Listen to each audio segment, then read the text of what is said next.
definitely मुझे कहबी जे उत्थान पतन भितर ओडिया फिल्म इंडस्ट्री आसिक 90 वर्ष रे पहुंचलानी आ सबुठ बड़ कथा है ता भितर आम 30 वर्ष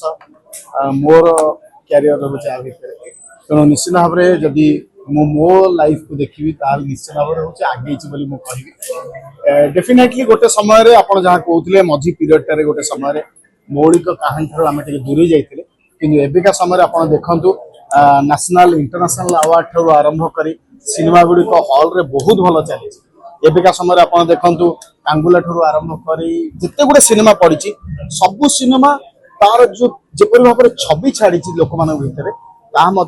बहुत उच्च कोटर मानर समस्त सिनेमा तैयारी कर तेणु ये तो हूँ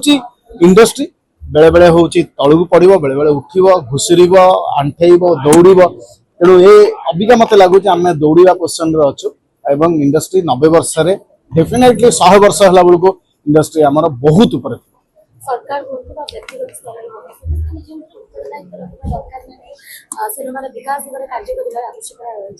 निहत भाव निश्चित भाव में समस्ते सबू स्टेक होल्डर मान जो मैंने इंडस्ट्री सहित जड़ित अच्छा समस्ते इनवॉल्वमेंट बढ़ी एवं समस्ते मिलित भाव में काम कर नजर आपण देखिए आज सबू सेक्शन जो मैंने सब स्टेक होल्डर मैंने आज आसी दिन टी बहुत सुंदर भाव में पालन कर